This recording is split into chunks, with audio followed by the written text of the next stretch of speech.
It's great to see the weather, the level of energy in the auditorium, but if I do not get started now, Franz will ask me to leave. So, good morning everybody. Dear fellow alumni, current students and friends of Iese, and to those of you who are with us today here in the auditorium, but also to the many people who are connected with us online. Welcome to this second day of the Global Alumni Reunion. As President of the Alumni Association, it's wonderful to be here with all of you in this important three-day gathering. This conference, as I said yesterday, is a forum for collaboration, a place where we will place and pool our collective wisdom to confront the challenges businesses are facing around the world, not only geopolitical, but also environmental and sociological. Yesterday, we had great sessions. Thank you, Christophe and Alel, for the great program you put together. We learned from one of the leading pharmaceutical companies on the unique challenges and advantages of leading a mature family company in the current age of rapid innovation in healthcare. We also learned from the founder of Plastic Bank on what real leadership looks like. It was a lesson of energy, passion, and purpose. Our speakers in the afternoon shared with us some key insights on the Global South. It's incredible to see how innovation can cross so many geographies, industries. It was a great session listening to what's going on in India and in Africa. And the unique role that courage plays when you break the mold and you really think big. We had some amazing conversation among us. It was actually fun to get to know more people and to share ideas and experiences. We were thrilled by the panel of experts of entrepreneurs that we are proud to call them our fellow alumni. In all these moments, we can look to the power of our network, our commitment to excellence, and our belief that business can be force for good in the world. Excellence has been our guiding star. We have been taught that real, authentic leadership is a never-ending journey of personal and professional transformation. Our call to action this year, Elevator Entrepreneurship, is very important. As we continue with today's program, talk to our classmates, and get to know other business leaders, I would encourage and invite you to draw from all the entrepreneurial spirit within you and think about how to take ideas higher and further through innovation. I very much hope you will enjoy this interactive session and experience and that we create lasting memories together. This reunion is just one of the many ways Iese5 Alumni Association is committed to serving our community with lifelong learning, connectedness, and positive impact. Our community continues to grow, with over 57,000 leaders around the world, many of them, many of you, members who are sharing your time, your expertise, your resources with us, elevating many of our initiatives. Specifically one, we look at the scholarship fund that we've got that is allowing us to bring in the best talent to this school. Thank you very much. Your support through membership has made all these initiatives possible. To keep learning, growing, sharing, and together with our Dean and our Executive Committee of the Association, we thank you very much for helping us to bring this vision to life. And as we begin the second day, I would love to thank again all of you and welcome to this exciting journey of exploration and transformation. Thank you very much.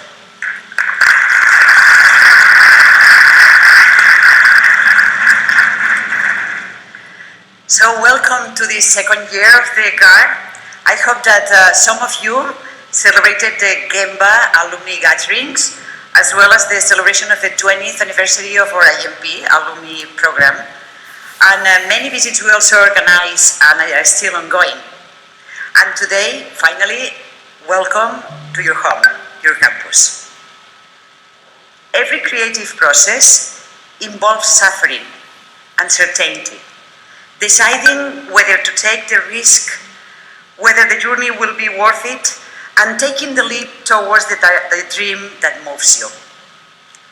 The creative process of this GAR This year has been no exception.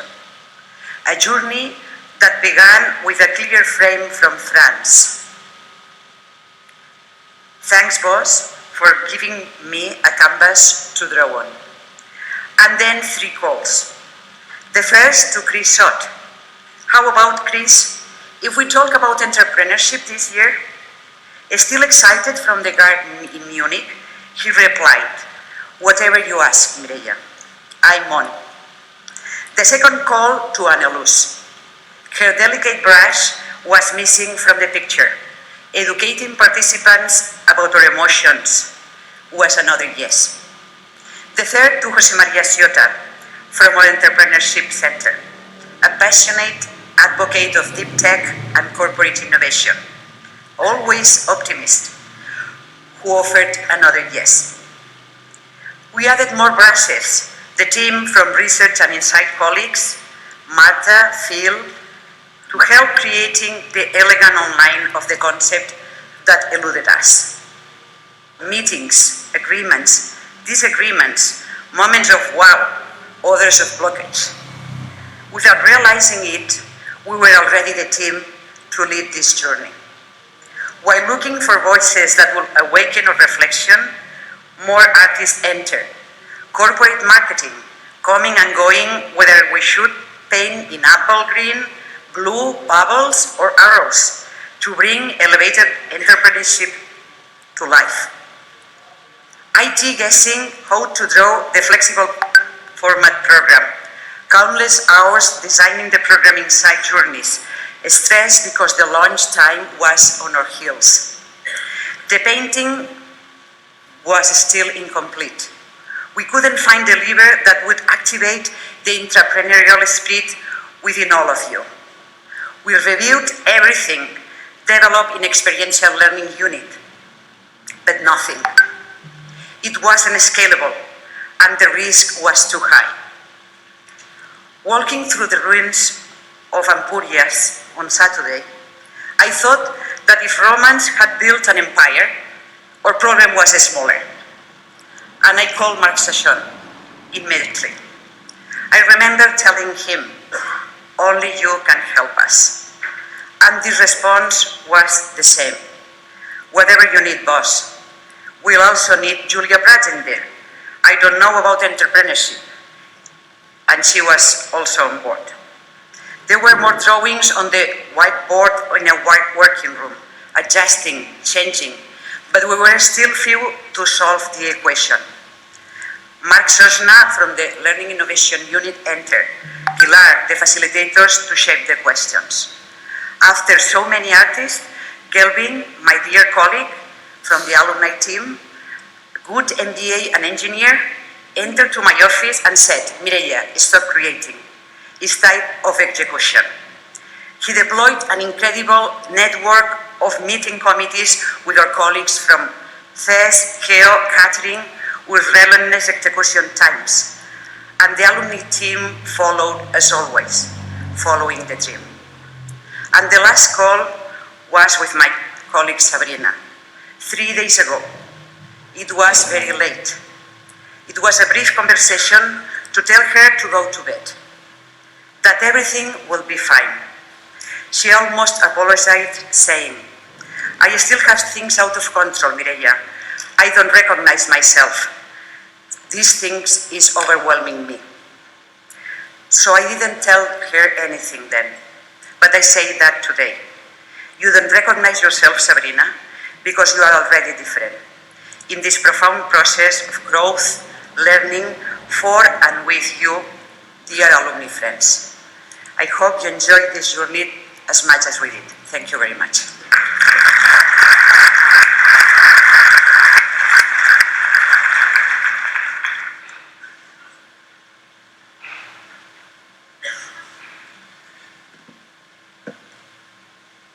Good morning.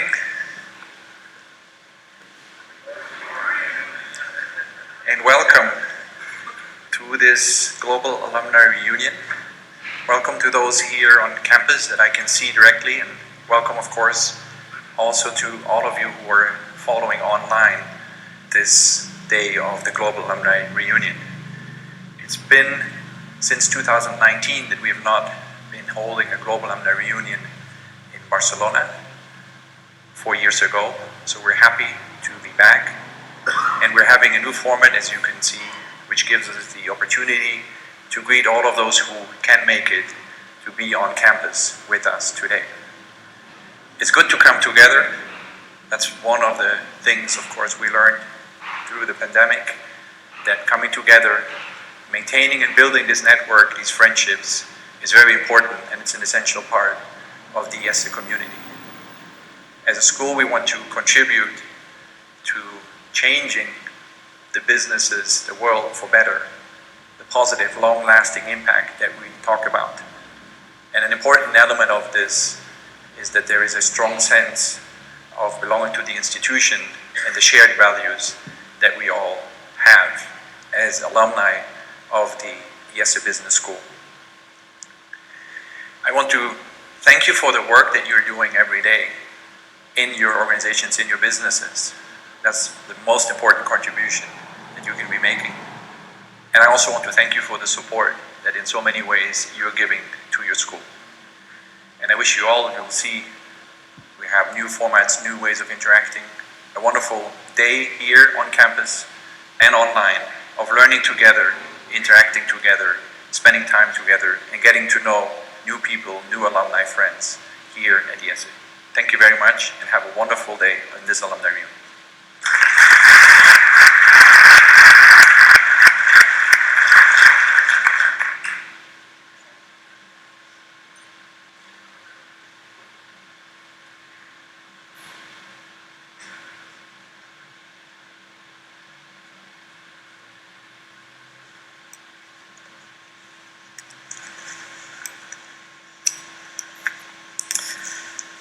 So, good morning.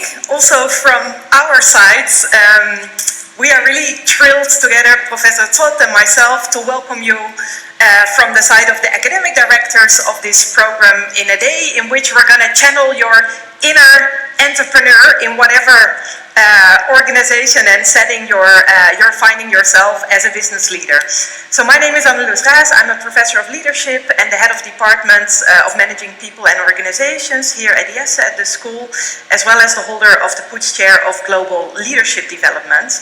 So we live, evidently that needs no further remarks in a day of, complexity, geopolitical, economic, social, environmental dynamics that all play a role in the strategic decisions of our organizations. As business leaders, it's crucial to understand and adapt to these dynamics with a sense of care, innovation, and creativity. And with that, I'm very, very excited, with this year's theme of elevated entrepreneurship, because I think it represents, a mindset, with which to work and with which, in the end, work in this very dynamic playing field. And thank you very much, Anneloes, and a good morning and a warm welcome from my part as well. My name is Christoph Zott. I am Professor of Entrepreneurship here and the head of the Entrepreneurship Department. And so, of course, when Mireia called me, Mireia, where are you? When you called me and you told me the theme of this conference is on elevated entrepreneurship, I was very happy to serve as the co-head. And really excited about this theme because it does signal that we do take entrepreneurship very seriously at Iese. I think it is one of the core pillars of our philosophy of business education, because we believe that entrepreneurship benefits not just startup entrepreneurs, but everyone in their jobs. What is entrepreneurship? Some people have defined it as the process of creating something from nothing. And that sounds like magic, almost. And the end result is often quite magical, but as magical as it sounds, there is a science behind entrepreneurship. And just wanted to mention to you that this science, in fact, shows to us that many of the things that we believe about entrepreneurship are actually not true. They're myths, they're stereotypes. A very persistent myth about entrepreneurship is that many people believe that you have to be born an entrepreneur. It has to be something within you. So you're gifted, you're special, you are an entrepreneur or you're not, right? That's wrong, because research has shown to us that entrepreneurship is something that is learnable and that you can improve on, and that that everybody can in fact exercise. Entrepreneurs are made, not born. A second persistent myth about entrepreneurship is that opportunities for new businesses are kind of out there and waiting to be discovered, almost like Mount Everest, like the biggest mountain. It's there, somebody has to see it, and best, if you want to be an entrepreneur, you have to see it first. And again, that's maybe sometimes true, but maybe 1 in 1,000 times. The other 999 times opportunities, and all of you who have been entrepreneurs and entrepreneurial, you know that it's not like that. Opportunities need to be created. But the good thing about this is they can be created. So opportunities are not found, they're created. And the third thing about entrepreneurship that people often get wrong is that they think, well, you cannot really be an entrepreneur or successful as an entrepreneur if you're not lucky. So,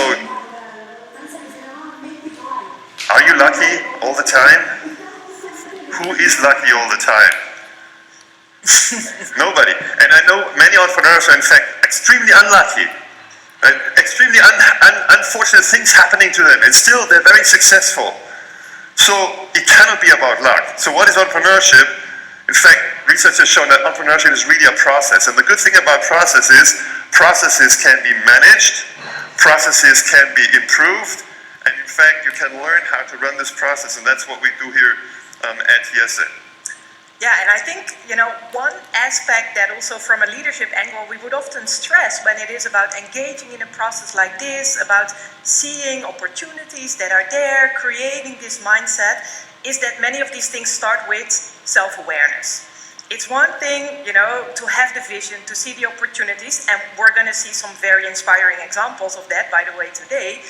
But the work is only starting then. And in order to make it happen, you need a degree of, the inner capacity, the inner drive, to make it work. And I think that, here at the school, you've witnessed that we focus a lot, on developing leaders who understand their strengths, their weaknesses, their values. So with that, I think it's possible to bring the best version of yourself, if not at every single minute of your day, then at least very, very often and very regularly, by playing to your strengths and by playing by your values. But I would also say being in tune, in a good way with both your strengths and your weaknesses also allow you to design great teams. Because in the end, nobody achieves something, all by themselves. And you will need to find the people around you with complementary skills, with complementary strengths, complementary, challenges of themselves. And with that, I think, good self-knowledge and self-awareness also brings a sense of humility and the understanding that we need to work together, to collaborate in order to make things happen. Now more than ever. And sometimes, when we talk about collaboration, we think, yes, isn't that, the definition of organizations? We work together, we coordinate to make something possible.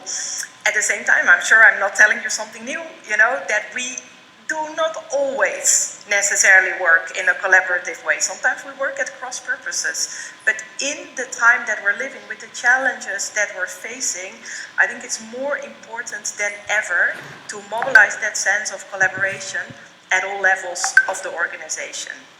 So you mentioned two important things. Number one, leadership, self-awareness, and number two, problems. And let me just pick up on this, which is, I think, we bring the two themes together in this conference, leadership and entrepreneurship. So we call this entrepreneurial leadership, and I think that entrepreneurial leadership is really central to what we're trying to accomplish at Iese, central to our mission, which is to have a deep and lasting and positive impact on people, companies, and society. And in terms of problems, we all know the world is full of problems. Very, very severe problems and existential ones. Wars, geopolitical tensions, extreme political ideologies on the rise, poverty, climate change. Those are hard problems. Those are what we refer to as the grand challenges of our time. And all of us also face their own set of challenges and personal issues in their lives, in their companies, in their jobs, in their families, in other activities.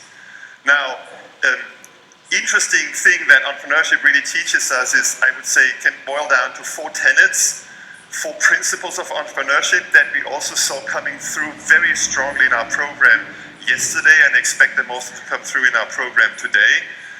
Number 1 is that problems are also opportunities.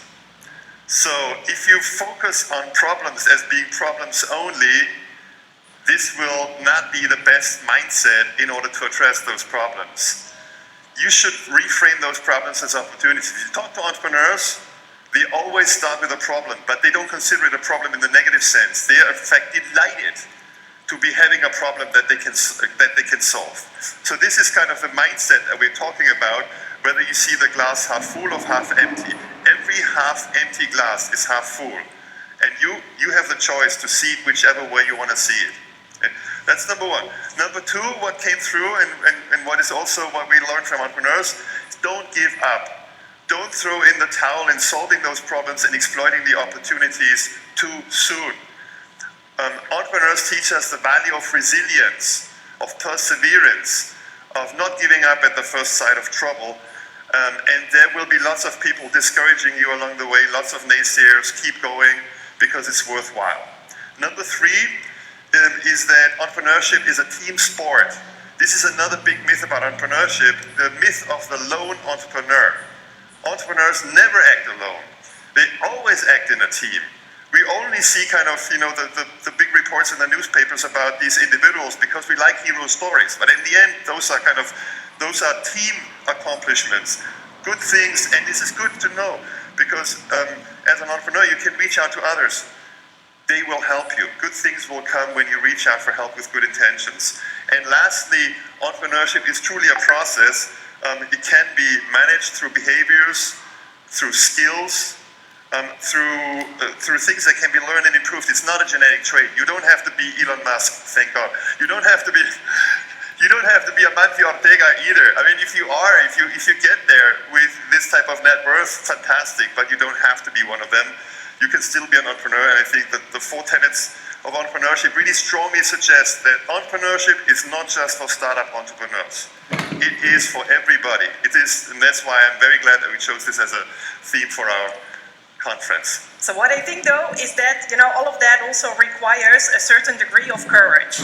Because if you're actually gonna do this in practice, you have your vision, you're seeing your opportunities, you've worked it out for yourself, you want to know where you're heading. Not everybody else right away may see it in the same way. So you'll need to, mobilize the courage to, try out new behaviors, to maybe fail sometimes, even if you believe something, to overcome that, to develop, the resilience, to see, what is failing even, everything in the end, is a learning opportunity. So capture, the things that don't work right at the first time. So with that, every challenge is really an opportunity also to grow. And especially, we'll keep on coming back to that, but if you're doing that, as a team sport, in a collaborative way. What maybe I would want to say now, we're starting to bridging already a little bit, to our next element of the program, is that, the technological innovation that we're facing these days, maybe we find ourselves collaborating with unexpected partners, our technology, our AI, So that is also something that is going on for which, you need the courage to work it out. We'll talk much more about that in a little bit. And that obviously is something that also has shaped our programs here at Iese in the past years very much, and since ever, I think, because we always try to integrate whatever is out there, the newest technologies, the newest thinking about it, even if we don't necessarily know everything ourselves yet, but so that we equip, our graduates from the programs with the up-to-date knowledge that we'll need to function in this setting. Remote work is just one example also that, many people are talking about, many of us are making decisions on.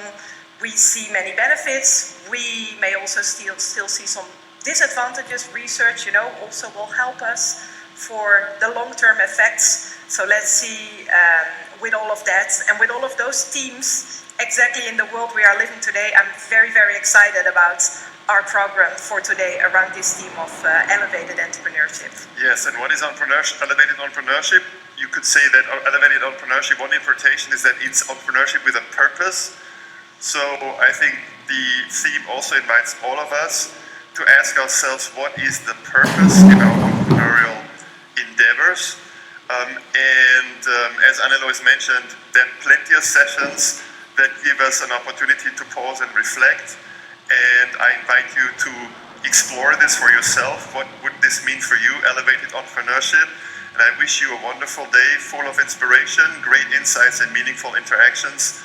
Looking forward to it as well. Thank you very much. Thank you.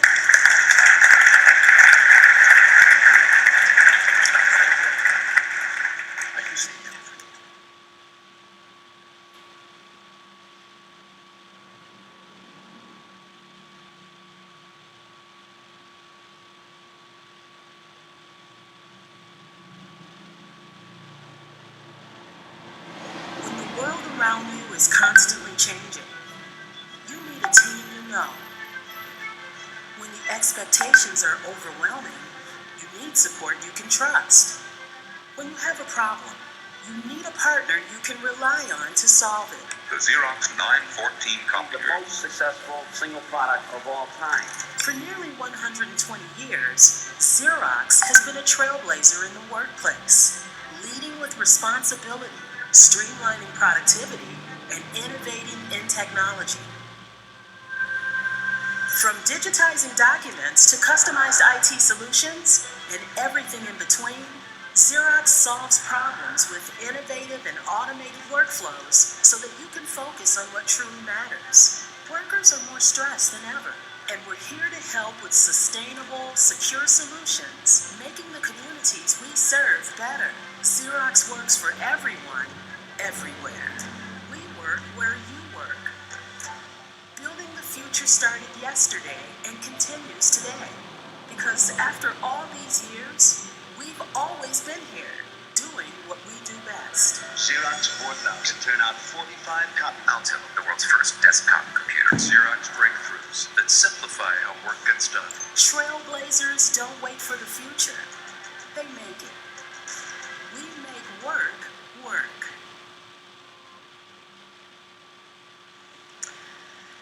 So with that introduction of the movie, it's an absolute privilege and pleasure to introduce to you here today Steve Bandrozak, CEO of Xerox since August 2022. He was with Xerox before, since 2018. Before Xerox, a long career, covering many global companies and a very strong track record of leveraging digital platforms to transform global operations, drive market share, increase profitability. I think, in kicking off the theme of today of elevated entrepreneurship, driving in a world that is changing, where technologies are playing a big role. I couldn't think of a better person to have here on stage today. Steve, thank you so much for being here. Thank you, Anne.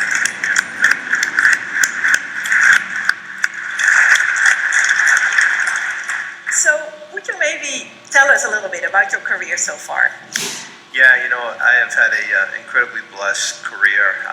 I started my career in literally working multiple jobs. I have a family that disowned me at the age of 16, and I say that because it gave me a humble start and a humble beginning in working in heavy construction. I didn't get my 2-year degree until 4 years after I started working in operations. I started working in delis. I did everything I could to go and raise money to get me through school. Went through 2 years of night school, 4 years of getting my 2-year degree, ultimately getting my master's degree, and ultimately going and graduating from Columbia late in my career. But out of that time, you learn an awful lot about being thankful for your roots and your start. It created a grit. I worked in night shift operations, and from there I went and ultimately became one of the youngest CIOs for a company called Avnet very early in my career. At Avnet, we started about $300 million. I left, we were just over $30 billion. We had integrated one company per quarter for 10 years, and you kind of learn, how do you put companies together? How do you lead through change? How do you drive change? I had the privilege of being global CIO for companies like DHL. I did the IBM PC spin-out, was part of the team that built Lenovo. I was at HP, I was CIO, and I ran their shared services as well as their BPO function, and ultimately I ascended to the CEO of Xerox, and it's been a blessed career. And through that time, you learn an awful lot about driving change and leadership, so we'll have a great discussion. So with that, by the way, let me tell you, I can imagine I see some of you even now already making notes. If you have a question, please put it in the app and it will come through the podium here. So later on in the session, we'll have time for that Q&A. So then that theme of change and leadership, can you share maybe a little bit of your past years at Xerox, your past 1.5 year as a CEO? What did you witness? What are the key challenges you're facing? Yeah, it's like every leader, we have had incredible challenges. I joined in June of 2018, and if you follow the early part of what we were doing, we were running a project called Project Own It, what was really driving and getting the P&L ready for a large acquisition, which we were attempting to acquire Hewlett-Packard. You can follow that through the news. Our stock had ascended to $38 a share, which was over double from where we were, and then COVID hit. And when COVID hit, we literally lost $2 billion of top line overnight, dealing with obviously the same thing that everybody else was dealing with in terms of trying to keep your employees safe. Also, the ability to service our clients in an incredibly difficult world. Supply chain hit. Russia, Ukraine hit us. It was a very large revenue hit for us as well, culminating in last summer, a year from this previous summer, the loss of our CEO. So we had an incredibly difficult period of time. And so, how do you lead and how do you drive through that? What are the lessons learned? And I think, you learn an awful lot about being a leader in the time of crisis, in the time of need of change. And you really find a lot about your team. You find a lot about yourself. You find out a lot about the skills that you need to go drive. And, when I took the job a year ago this past summer, the first thing I told the board was, we had to get the energy back in the company. We had to drive and get the company back to where it needs to be, driving, getting back to the innovation, getting back to the we are Xerox and what it means to be a culture of being a Xerox. And so spent an awful lot of time with the team in the field, and that's where you really learn an awful lot about leadership and how good you are to try to get that turned around. And that first quarter for us was pretty rough. We had third quarter earnings a year ago. The first quarter, it was pretty rough. And then we had 3 quarters of growth, top line, bottom line, and you could see the momentum, you could see the change, and we can talk about how you drive through that. But it really was about one-on-one leadership, right? Spending time in the field with the teams, leading through example, not being and not showing any fear, driving energy in the company, showing passion, and really the empathetic aspect of understanding what employees have gone through over the past 30 months, and it's made a huge difference, and we've had a big turnaround. So can you show some, because I think this is a fantastic topic, and I know from credible sources, that people around to describe you as a very humble person who is great at building the senior team, at driving the organization or the organizational culture, at igniting that energy. Do you have some examples that stand out? Because driving energy, not showing fear in a time where you may very well be feeling some fear, in the world as it is. Do you have some memorable moments in mind where that you feel made a difference in how you could do that? That may be interesting for all of us here. Yeah, it's hard when you're building teams. We tend to measure people based on their functional capabilities. And I think the highest performing teams are teams that you build that have the attribute of great leadership. I say it all the time. I'd rather have a team of what we call B players, individuals that are committed and trusted and work together, than individual A players. That'll never be a team. And so the ability to be able to build a team that trusts each other, the ability to build a team that works and is decisive in their decision making. You can't drive change fast with an organization that doesn't trust each other. It's really difficult. And so how do you build an organization and a team and a leadership team that has those qualities? Number one, that's how you hire and that's how you build your teams. Two, you build your team with the ability and making sure that you've got individuals that absolutely trust each other. my philosophy is to be completely transparent in what we're doing. And so the reality of the things that we're up against, the reality of where we are in the industry, the reality of where we are when COVID hit, getting the leadership team together, being open, being honest, being fully transparent. I mean, fully transparent on where you are, and then getting anybody's input, and then are you buying into it? You know, when we hit a year ago, last year, I brought the team offsite, and I really looked at everybody and said, are you in for this journey? This is what we're about ready to go through. Are you in? And it's okay. Not everybody is made for certain times. You know, I'm an incredible transformation leader, meaning I love change, I love to drive change. And I said when I was hired at Xerox, if it ever becomes steady state, this is not my company. And it's the same thing with everything I've done. And by the way, it's just the opposite. There are individuals who love to drive steady state companies who don't like to drive change and transformation. And that's okay. But build a team with the dynamics of individuals that trust each other, individuals that have speed, decisiveness, and get you through. You know, I say it all the time.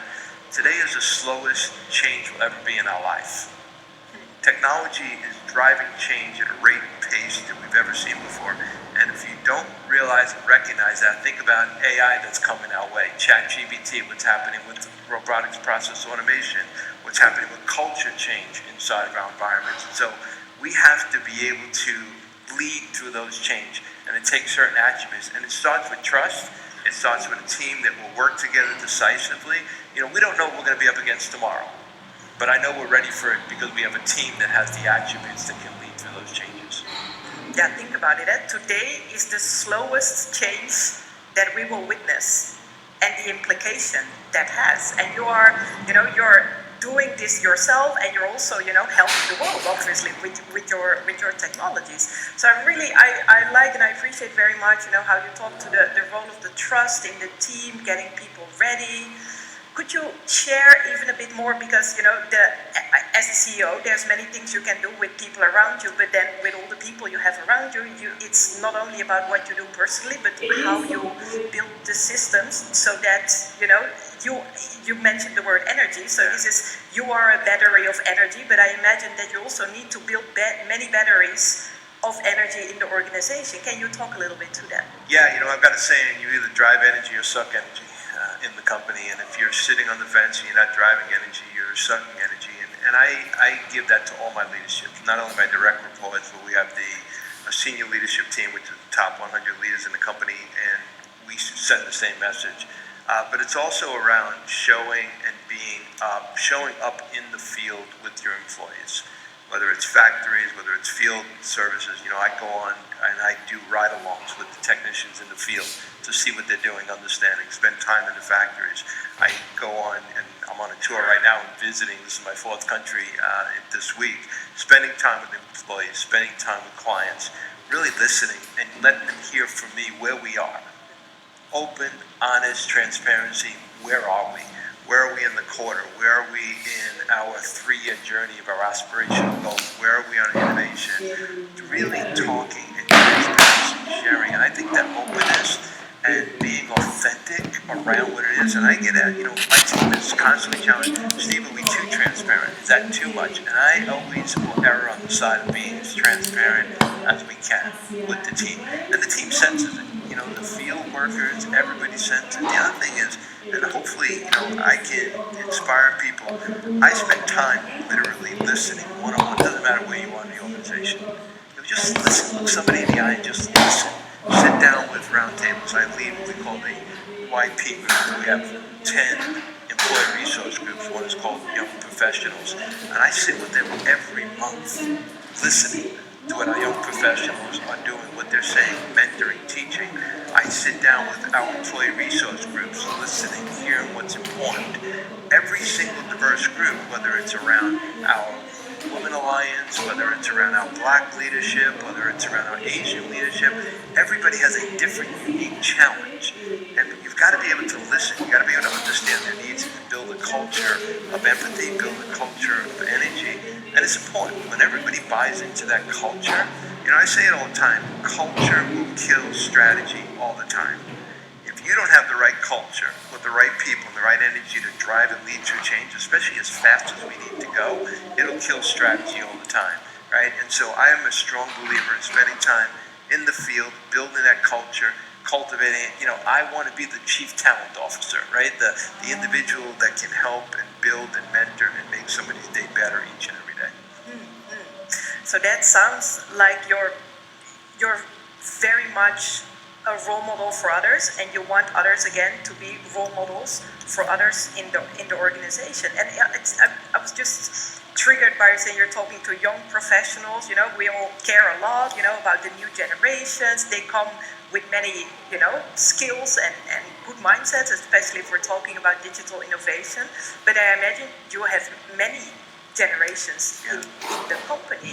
So how do you see the interactions between the different generations, the diversity that you have on that front in relation to the change readiness of the organization?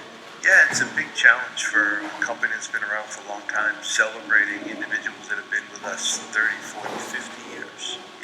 I look every month, we have a scroller on our internal website about the number of employees that have been with us 50 years, and 40 years, and 30 years. And it's not one a month, right? It's 10 a month. I mean, it's significant, the number of employees that have been with us for a long time. And celebrating that history, that richness of their knowledge, as well as early career employees and young generation. And it's fun and it's challenging today because every age demographic has a different set of needs, has a different set of whys and a different set of purpose. And so you've got to be able to not only make sure you understand all the different demographics, but how do you build a culture that embraces it all, right? How do you make sure that you have young mentorship of your early career employees and then reverse mentors, right? It's one of the things that I think is really important for us as senior leaders. How do you get reverse mentors? How do you get early career employees that mentor you? And the first time you have a reverse mentor, they're like, you're the CEO, what can I teach you, right? And I remember the first time somebody was telling me about TikTok, and I'm like, okay, Google, what the heck is TikTok, right? You try to learn what and the way early career employees communicate. By the way, kids who are in grade school today are totally different than millennials who used to think of the young generation. Millennials are running our company, and they've got a totally different set of needs and purpose than employees that are going to come from us out of middle school and out of grade school tomorrow. And so you've got to be able to understand those dynamics. How do you recruit? How do you retain? How do you motivate, by the way? The way that you motivate today, early career, is somebody different than how do you motivate somebody late in their career. And so the importance of listening, the importance of making sure that you build a culture that is diverse, that is inclusion, that has belonging. One of the things that Xerox is so proud of is an incredible history of diversity, inclusion, and belonging. And it's what we live. It's important. We always talk about it all the time. The differences make us stronger. We don't shy away from any issue of the day. We don't shy away from how do you make ourselves stronger by our differences, right? And really embracing that. And that includes age differences, gender differences, right? Whether it's ethnic differences. And it's really important today in the world in which we live, in the geopolitical world with all the challenges that come at you overnight. How do you deal with those things? How do you build a culture that embraces that it's okay, we're a community? And every day, by the way, we want to make our communities around us better. How do we give back to our communities? When you can create that purpose and you create that type of inclusion, you have an unbelievable workforce that wants to drive and wants to lead to the next generation. Yeah, I think we know this, from what young people want from their work, that exactly that sense of purpose, that connection that they feel to something bigger, the impact that they're making is very important to them. At the same time, we also know, from our youngsters that sometimes they may get a bit restless, they want to, get ahead faster than maybe our organizational structures allow. You mentioned earlier there's difference in motivating people from different generations. Can you talk maybe a little bit, especially also because you're doing a lot of mentoring, you're teaching digital leadership at Columbia Business School, so you have a lot of exposure and you seek a lot of interaction and inspiration from exactly this generation as well. Can you talk a little bit to... Yeah, I think the first thing is listening. One of the reasons why I lead the Young Professionals group and executive sponsor of that group is listening. And it's like nails on a blackboard, by the way. When you spend time with them, it's like nails on a blackboard. Their ideas, when you first hear them, it's like, okay, just nails on a blackboard. But then you listen, and then you realize the energy, the excitement, the innovation that they bring, and you're like, why not? Let's go try it. How do you make them innovative? And right now, they're actually working on what is the next generation of work? What does the new work look like, right? And they're bringing those ideas and that innovation to us, which is incredibly powerful. But as you listen to and you do and you mentor, you learn an awful lot. Not only about what individuals want, you learn an awful lot about yourself. How do you lead these individuals, and how do you set up an environment in which these individuals will come and they will thrive and they will grow inside of the organization? And so it's so important that you listen. That's why I love reverse mentorship. I love teaching because I hear from students around topics. One of the things when I teach, and I always open up with a use case of something that I've actually been a part of, right? And so I create a group and I say, how do you lead through a ransomware attack? And then the first thing is, you get answers that come back about what you would do around a ransomware attack day one. 2 o'clock in the morning, you got a ransomware attack, what would you do? And you get tons of feedback very, very quickly. I disclosed it to the EU, we disclosed it to California, we disclosed it to SEC, and I said, okay, fine. You had one HR record that you lost. 24 hours later, you find out your finance system has been hit. Did you lie? Were you too fast? Were you too slow? And all of a sudden they start to step back. Okay, we want to give you a different answer. And then you walk through the process, and then you take them to the end of that process a month later of what actually happened, and you can see their development of understanding how do you lead through fog? How do you lead through not having all the answers? And when you think you have a very specific reason for an answer, there are 14 other factors you may not have thought about, right? And so as we take them through that, you can see their reaction, you can see their understanding to how do you lead through these types of things, right? But I learned as well. I learned from the first reaction, it is very, very, it's my data, there was a ransomware attack, we should be able to disclose it. Okay, fine. And then we take them through, and you take them through the process, and they learn through that process, right? But it's important that you learn what they're thinking. You learn what's on their mind. You learn what's important. We talk about climate change, and we talk about what's happening with artificial intelligence and ChatGPT. And every workforce, every company, every government has a different opinion and has a different view on it, right? And so how do you get that 360 understanding from your workforce of how do you drive it and use that technology and drive excitement in that technology and drive the fear out of the company? Yeah, so that sounds like you really want to expose them to the complexity of the world as early as possible. For sure. For sure, to get them into the habit of listening, understanding the playing field to different stakeholders. So what also fascinates me, and I would be really interested to hearing your take on this, because if today is the slowest speed that we will witness, and thinking about what that implies for our organization, the challenges that that we're faced, and we're running, but at some point we all know at the individual level, but also for our teams and for organization, we need time for recovery, for regenerating. How do you balance that out, that need for speed, and in order to maintain that speed and that fitness as a company, the need for recovery? How do you see that in Xerox? Yeah, first of all, one of the things that's really important, I think, for everybody in this group, the ability to drive through change and lead through change is going to be a timeless set of skills, whether it's technology change, whether it's cultural change, environment change, you pick it. And it's only going to get faster, right? How do we react to AI? How do we react to ChatGPT, these technologies that are coming at us, the geopolitical challenges that are coming at us, the climate challenges that are coming at us at a rate and pace that we've never seen before, right? So the first thing is really important is how do you lead and how do you have the skills and the attributes to drive through change leadership, right? You talked about being fearless early when you talk about entrepreneurial leadership.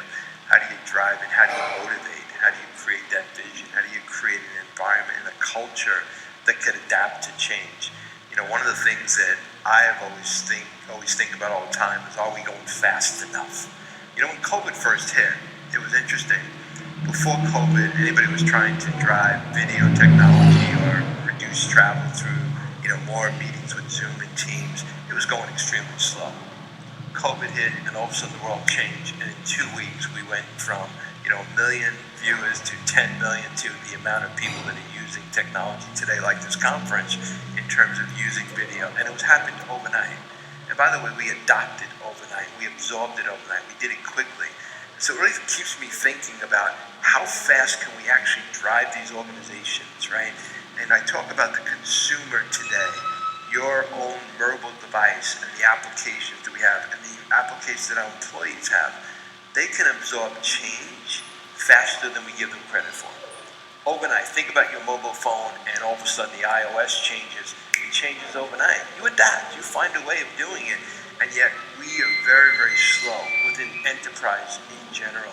And so the first thing is, how do you drive through that change with speed? How do you drive through that change with having change leadership that can adapt to no matter what happens in the company today?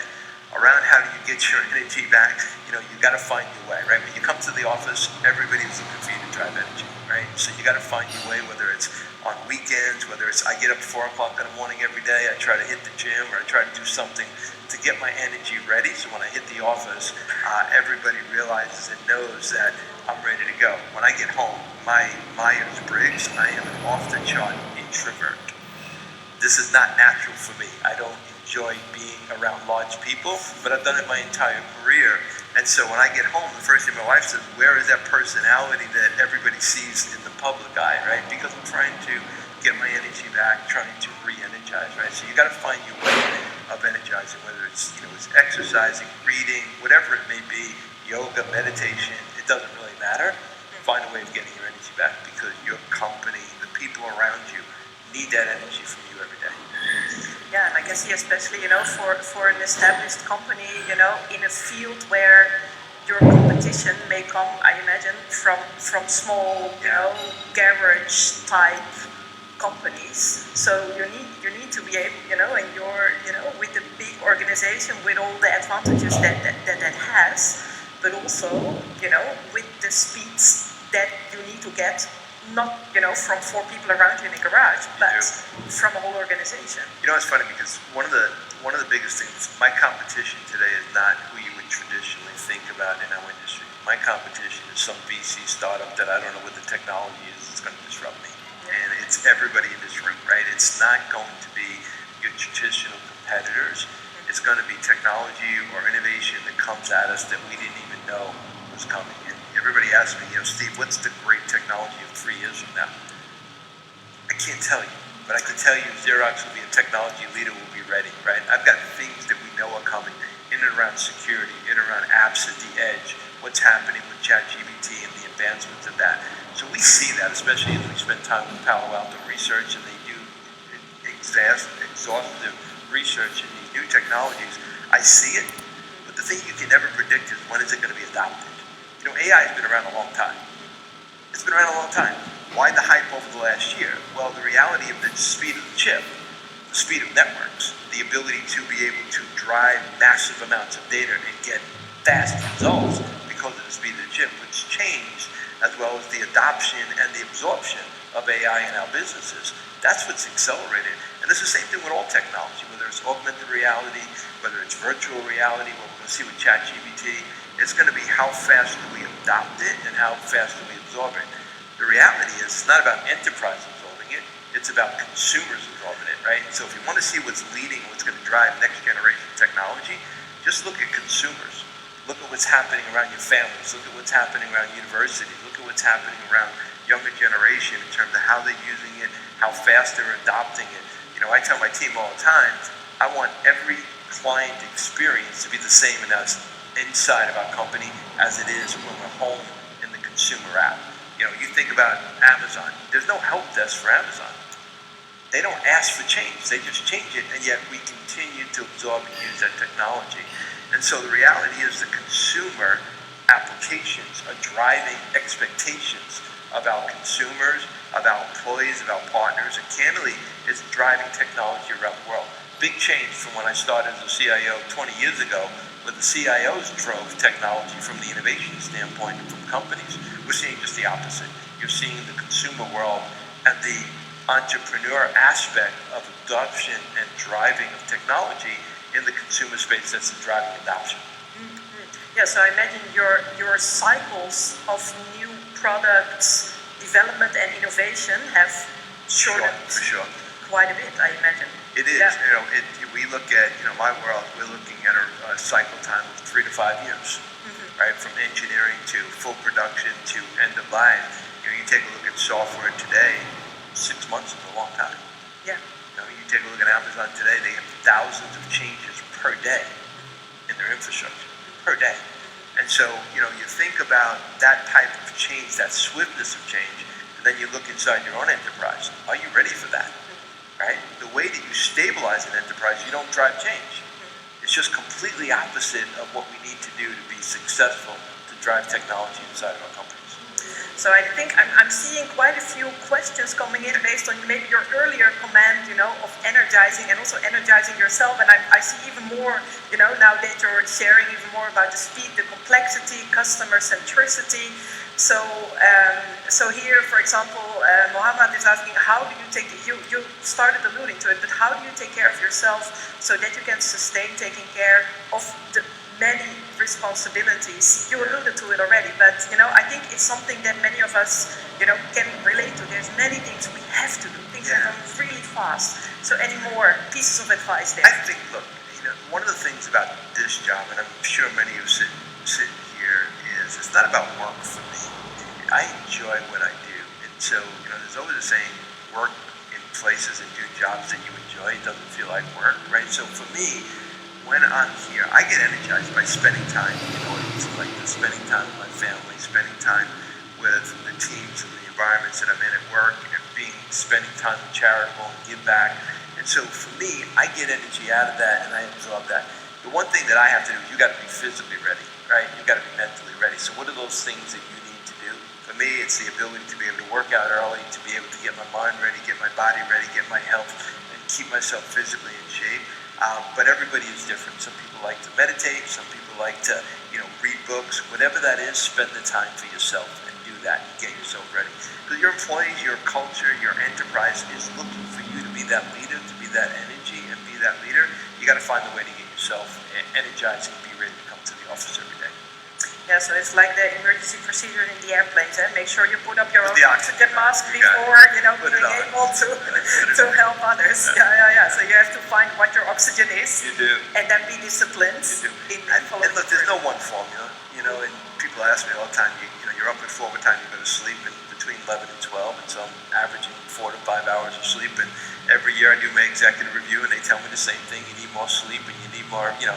It's just who we are. You're built in the way you're wired, and so whatever it is personally that gets you ready to be the best of you every day, you got to spend time doing it. Fantastic. Yeah. So other questions I see are coming in. I think because you mentioned about organizational culture, the investment, the importance of having a strong culture, change-ready culture. So here there's a few questions asking, for example, by Enrico, who says, okay, what are the key elements to secure that the companies you acquire get the Xerox culture and become truly integrated? I know also this is even before coming to Xerox, I guess you've worked quite a bit on integrating cultures. Yeah. Any thoughts, best practices? There's a couple of things, and I think, companies have the ability to acquire another company and just absolutely kill what made that company great before you acquire it. And so you really need to spend time in understanding what are their attributes. What do you acquire a company for? Did you acquire a company for sales, for product, for geography? What was the actual reason behind acquiring that organization? And then making sure that you preserve it. We acquired a company called Go Inspire in the UK, really driving what we call CES, and it's really around marketing and artificial intelligence and driving from campaign to closed campaign, closed loop, all around electronic marketing, driving demands, driving campaigns. That's a totally different culture than bringing it into the traditional Xerox world, right? So how do you preserve the best of that and yet use the Xerox world as a great go-to-market, as a great innovation, building scale? And it's really important that you put those two companies together and you preserve that culture. And it's around making sure that you spend time in that culture. Do an acquisition, you go and spend time with the team, understand what made that company great, understand their values, their attributes, and then try to preserve that as best as you can, as well as what are the things that Xerox brings to that culture. We talk about diversity and inclusion. We talk about the culture of being resilient, all the innovation, the things that we've done, the history of innovation, going back to Park and what we've done to change the world and society in itself and the contribution that we've made to society, right? So how do you make sure that you put those two together so that when you come out of it, it's 1 and 1 equals 3? It takes time, but more importantly, it takes focus and it takes listening, right? I constantly listen to the team and go inspire. How are we doing? What are we doing? Are you driving change? And just giving them the opportunity to help drive change inside the company, right? Putting teams together, right? Doing prototypes of the two companies together to drive new business models. But more important, pay attention. Don't just integrate it and leave it, pay attention. It's not just the first year, it's not just the second year. It's did we have the culture and did we have the results that we wanted? You know, many times we integrate companies and we just look at the financials. Did we get the return on investment? Did we get the cost out, the revenue up, whatever those things are? And before you know it, you lost track of the company that you bought. It doesn't exist anymore, right? And so you really need to pay attention and spend time with the team that you acquired, as well as the teams that work out of the acquired acquisition. Very interesting. I think that mirrors almost what you were telling us earlier about how you work with the senior leadership team.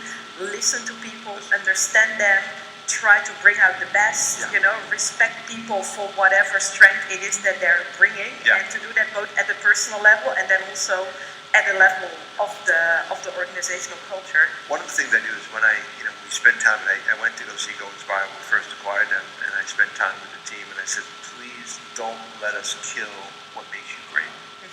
Let me know. Yeah. Please tell me. Yeah. Okay, and giving them permission to come back. Simple things around what's the logo, what's the brand. They're so proud of that Go Inspire brand, and yet we know Xerox is a bigger brand with a bigger global reach, so immediately you want to just put Xerox on top of everything. Well, they're proud of that brand. They built it. They built this incredible company from nothing to where it is today. So how do you preserve that? How do you make sure that those two worlds come together? It's all too easy to say your chief marketing officer is going to be, you know what, you're just going to drive Xerox down their throat, and they're going to be a Xerox company. Well, you lose what made them great, right? So we got to figure out how do we have that right balance. Fantastic. Yeah. So I guess then here, so people are also wondering a little bit about the other side of the coin. So this is someone speaking from experience saying, hey, you know, in my company, sometimes people are resistant to change. Yeah. And I'm sure this is not the only one company or the only one employee, you know, where that is. So despite, you know, your good intentions, despite listening, despite respect, what if, for whatever reason, you're sensing resistance to change?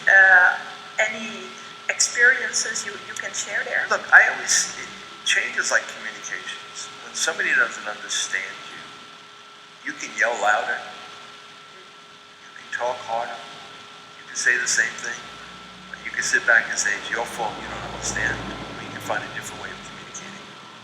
You know, if I was part of the team that did the IBM PC spin-out, build Lenovo, going into Beijing and working in China for a Chinese-based company has a different culture.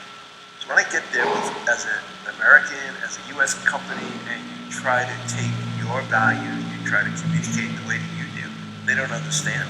It's your fault, not theirs. And it's the same thing with change. If you can't get people to change, what are the things that you need to do? Now there comes a point where people just will not change, and then you got to make organization changes and people changes. That happens. But in general, everybody wants to be successful. Nobody comes to work every day and say, I want to not be successful. I want this thing to be miserable and fail, all right? They're scared. They're nervous. They don't know what their role is. They don't know what they play. They don't know how they fit into this thing. And they're scared. You know, we were at a law firm a couple of days ago, and we were talking with the head of the law firms, talking about ChatGPT and AI. They know they need to deal with it, and one of the head of the legal team said, can ChatGPT actually write an opinion? And really what he was asking me is, will my job survive 3 years from now? And we talked through it, like, no, this is an evolution. Let me tell you where you can bring value, right? So as opposed to being scared and that fear, we talked about how do you start a prototype with AI. Xerox will help you in starting with robotics process automation, AI, in a very, very small prototype so you can see it, see how it works. Start to roll out. You know, we started RPA and AI 3 years ago. We're now up to, we had 0 transactions, 7 million transactions per quarter. Every one of my functions, and the fastest function that's absorbing technology is my finance team. And 3 years ago, you would have said, no way would your finance team be the biggest change agent inside your company. They saw the value. They weren't scared of it. They started to see how it can make lives better, how it can do things faster, how we can drive faster results and processes. So sometimes when people are resistant to change, bring them in, make them a part of what you're going to try to do. Get them over that fear. Get them over that boogeyman approach. You know, everybody, think about rumors today. We talk about geopolitical, right? Everybody always goes to the dark side every day. I know you got elections here and you have some interesting things going on, but everybody goes to the dark side overnight. We never think about the positive side, and that's what we need to do from a leader's standpoint. AI, change can be positive. What's the positive aspect of the change? It's your vision, right? If you ever run a marathon, when you run a marathon, it's not about running a marathon. The marathon is the end result of all the training and all the great things that you did. All those hard days, all those nights, hot days you're running, long runs, times on the weekend away from your family. Running the marathon is anticlimactic. And it's the same thing with change. Make sure everybody understands where you're going. What's the vision? Why do we need to get there? Is there an existential threat of not changing? Of not absorbing AI, not absorbing ChatGPT, not absorbing all the things that we have to deal with? If we don't do it, either our competitors or a startup are going to do it and disrupt us, so we better do it to ourselves. The ability to be able to communicate that is so important. So I'm getting here many questions, starting with thank you for your inspiration. I think there's, many people, and also still some ongoing questions on how you prioritize, how you manage to sustain your energy. But maybe my question, getting to the end of the panel, is maybe on developing leaders in the organization. It's again, just to make the battery to say, okay, you're doing everything you can to maintain your own energy, but you want to build batteries of energy in the organization. How? It's I kid a little bit, called my chief talent officer, right? But I really mean it. One of the jobs as a leader is to develop talent. Is the ability to be able to develop talent, find talent, bring talent in, and mentor. And so I have always had great leadership who've helped me mentor, and I would love to mentor. It's just something I enjoy doing, spending time doing. And it's one of the greatest things and greatest gifts you can do as a leader. Develop people, how to make people better. And mentorship is the greatest gift to yourself. Why do I say that? Because you learn an awful lot about what you know, what your superpower is, but you also learn a lot about what you don't know, what's your kryptonite, right? And so developing leaders, spending time. It's easy to tell people you're doing a great job. Difficult to tell people everything you've done the last 30 years, fantastic, great, but you're not good enough for tomorrow until you do these things. That's a hard conversation. It's really hard to tell a leader who is functionally doing superior work, but they don't have the right attitude. They don't have the right leadership skills to drive change. They don't have the right leadership team to bring in early career employees. They don't have the right leadership team to drive a culture of change. And you can see it, you can hear it. Do they inspire? Everybody who's sitting in the room, how many times a week, and I mean a week, does somebody say, you inspire me? Because if somebody hasn't told you that, you're not inspiring. You're not. The greatest gift I get is when somebody says to me, Steve, I don't want to let you down. Or you inspire me. Then I know I'm doing my job. Okay? And it's because you take time, you care. Every person in your organization. We got early career. We sit down every place I go, every country. I sit down with the top talent of the country. And I spend time with them.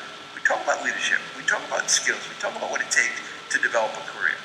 We talk about the difficult conversations of how you deal with difficult situations, right? And so as a leader, for me, the more I can create 20,000 plus leaders within my company, the easier my job becomes, right? And so, yes, do I have to look at the CEO role of all the things that we need to do? But one of the biggest things I can ever do is to create leaders. There's a ton of books out there that talk about leaders create leaders. And if you keep that in the front and center and think about that every day, and you come to work that way, and every interaction, whether it's somebody at the coffee machine, it doesn't matter where it is, spend time. Encourage. Give them it's okay. We talk about entrepreneurship, we talk about innovation. The difference between ideas and innovation. Ideas, no action. Innovation, we've done something about it. We don't care about the fear. We don't worry about the repercussions. We don't worry about making mistakes. And if you don't have a culture that is acceptance of failure, fail fast, but you have to have a culture that's acceptance of failure. And it's really hard for mature companies. We try to build every process that puts bumpers and puts these little swimmies on everybody so they can't fail. Well, if you don't take your swimmies off, you're never going to know whether you can swim or not. How are you going to know if you swim if you always got a life preserver around you? It's okay. It's okay to fail. Give people an opportunity to fail. Celebrate failure, celebrate it fast, and then make sure you move on. Don't make the same mistakes multiple times, but it's okay to fail. And when you create that culture and environment, you'll create an environment of innovation and environment of change. Well, there is still a long list of questions here, but I honestly couldn't think of a better conclusion than I think, what we've heard, through so generously sharing your experience is really, in all of our field talking about digitalization, AI, new technologies, speed, but I think the image that I got, is of it's very much about the humans that are driving the innovation and how can you connect to people at a human level. You spoke, about creating trust, as, the base, getting a strong team rather than a collection of strong team players. So I think, with that, the role of listening, the role of taking care of yourself to drive that energy in the long term. So really thank you so much for sharing so generously about your experience. Thank you very much. My honor. Pleasure.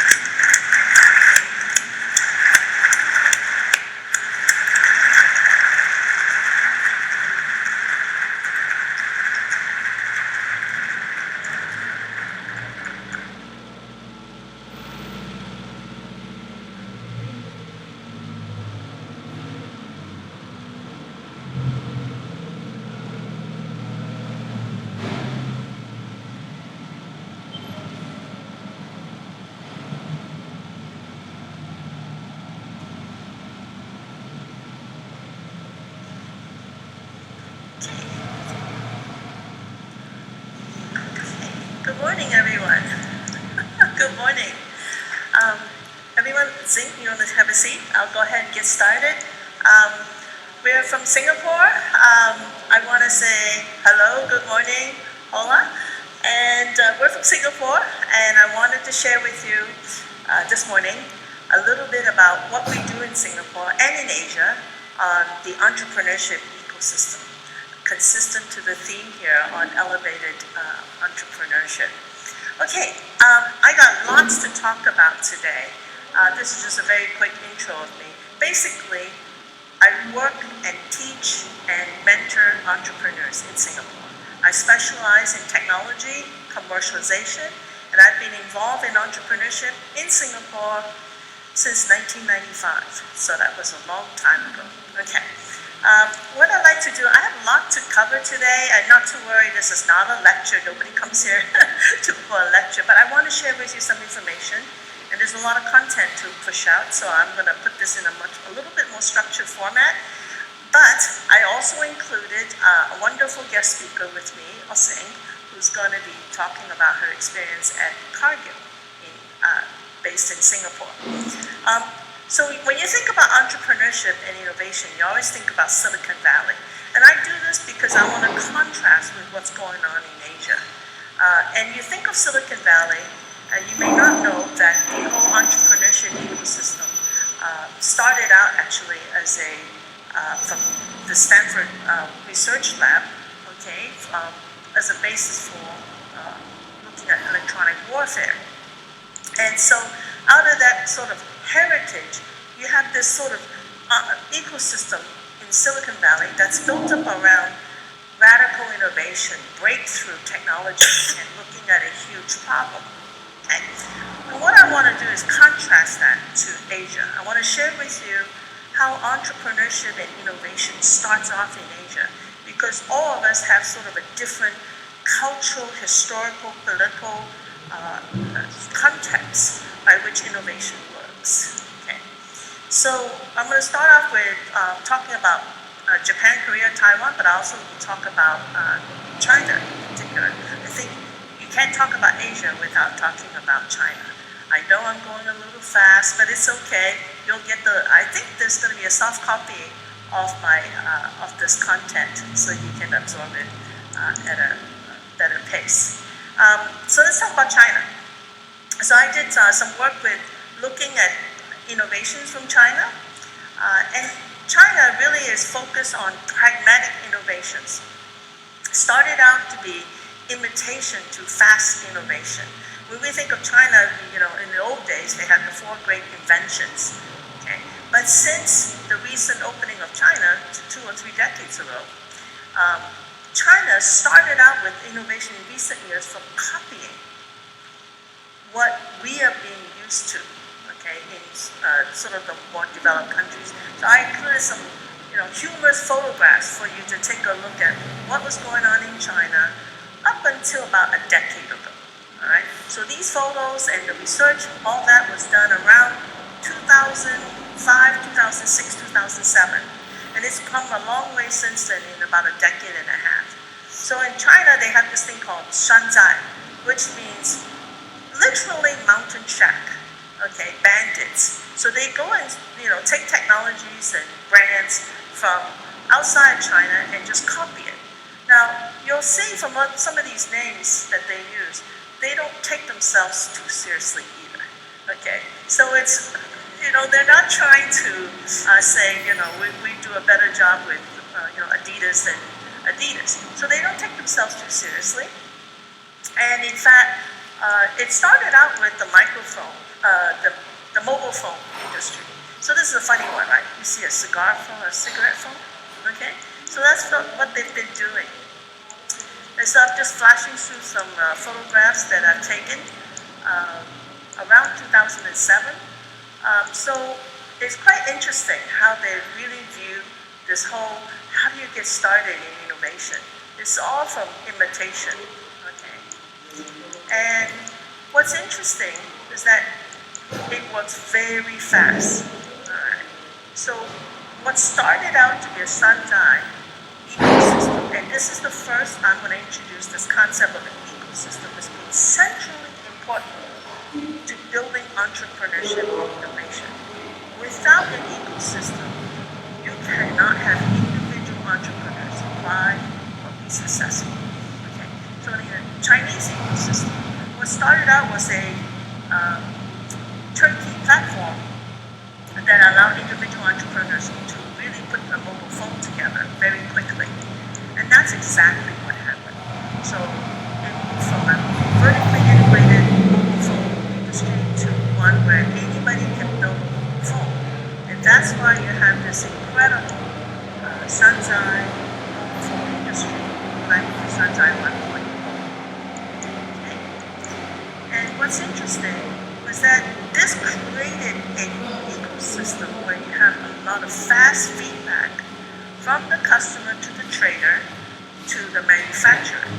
What you think of as a product release cycle of something like a year to switch over to a new mobile phone hardware, the Chinese manufacturers can do this within a week or 2 weeks to really release a new mobile phone release. Okay. Now, then what happened was Shanzai 2.0 occurred. And what is that? That is when they figured out how to take a genuine product, such as an Apple iPod, okay, or an Apple iPod Touch, enhance it by giving it a cover, we call it an Apple peel. They jailbreak it and included some other components, and you can transform an iPod Touch to an iPhone 4 for less than half the price.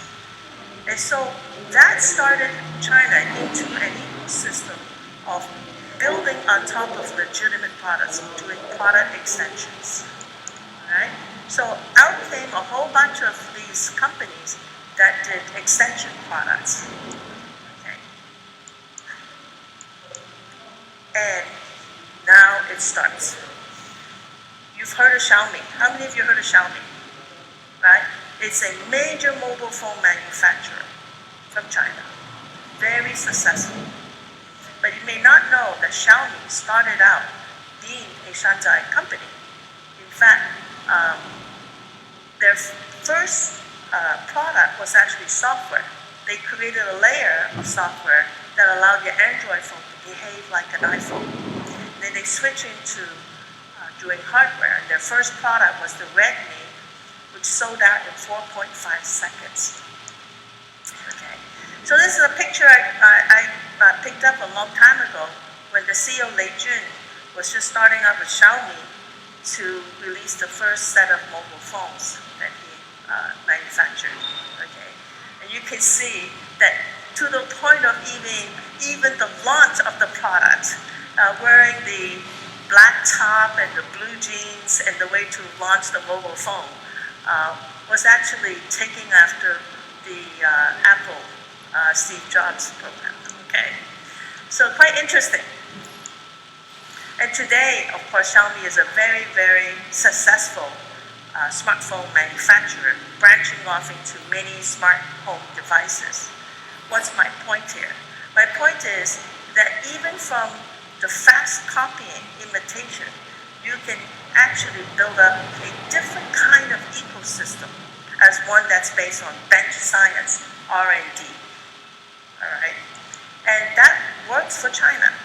So now I've also talked about the Asian ecosystem. All right? So I want to switch and talk about Singapore. I don't know if you know much about Singapore, but it's a very, very small country. All right? It's a very small country. We don't have many resources. Okay? We don't really grow our food. The only thing we have is just people talent. All right? And in fact, how we started out in the ecosystem is that we started out being basically a place for multinationals to set up a regional headquarters in Southeast Asia. In the old days, the headquarters in Asia would be in Japan or Hong Kong. Singapore is sort of another place to set up what we call a regional headquarters for Southeast Asia. Okay. Why? Because Singapore, we have manpower, talent, we speak English, we follow the rules, we're law-abiding. So a lot of multinationals like to set up in Singapore. So as a consequence of that, our economic development was around building the infrastructure to support the MNCs, the multinationals, from setting up in Singapore. Now, here's something that interesting happened. Then, some of these talent from the IBMs, the HPs, who set up in Singapore, not everybody can rise to the top in the organization. All right? And so some of these talent who did not rise to the top, for whatever reason, they left and started their own companies in Singapore. And so that started out to be sort of an ad hoc ecosystem of entrepreneurs, technology-based entrepreneurs, who mainly started companies around IT solutions integration and of supporting the multinationals. And it's not until around the mid-90s that the government started becoming much, much more serious about what is this entrepreneurship ecosystem, how do we nurture and build it. And so around that time, we started doing the start of venture capital, government incentive, various boot camps, fund of funds, and we started to look at how to scale up this ecosystem. Okay? So I'm here to also share with you, where are we today? And how do you look at this ecosystem? And as you think about entrepreneurship and innovation in your context, be it a company, be it that you are an individual within a larger context, how does that work? What kind of ecosystem support do you need? Okay? And how do you sort of categorize and look at what is it that will make you successful as an entrepreneur? Or what is it that will make you successful as a company who want to nurture internal innovations? And so that will be the rest of what I will talk about. Okay. And so, as with everything in Singapore, our government is very proactive, and we listen to the government. And so Singapore has an extensive ecosystem support. We have tax incentives, we have Startup Singapore, tax reliefs, all kinds of grants. In fact, in Singapore, we have this probably unique term. We call it grantopreneur. What that means is we actually have entrepreneurs who will start a company around a particular theme because the government is giving you a grant for doing that. Okay, so that's unique to Singapore. We have many government agencies involved in entrepreneurship and innovation support. In fact, that's actually quite successful. And this is probably an interesting pie chart for you to look at. I think earlier the Xerox CEO spoke about the consumers being very advanced in innovation, in adoption. And similarly, in Singapore, the first crop of startups that have been very successful have been targeted towards consumer digital. Okay? And in fact, the vast majority of the startups are in the sector of consumer digital, followed by enterprise, B2B types of startup, and fintech is also very much a healthy sector. And so this is probably an interesting chart for you to look at in terms of what's been going on in Singapore. And this is some of the startups that we have in Singapore. You may not know their names. Grab is the equivalent of Uber. And Secret Lab, imagine that you can create a multi-billion-dollar company making chairs for gamers. That's what this is. Okay. So there's a very interesting startup ecosystem going on there. We have what we call the world's most tightly packed entrepreneurial ecosystem.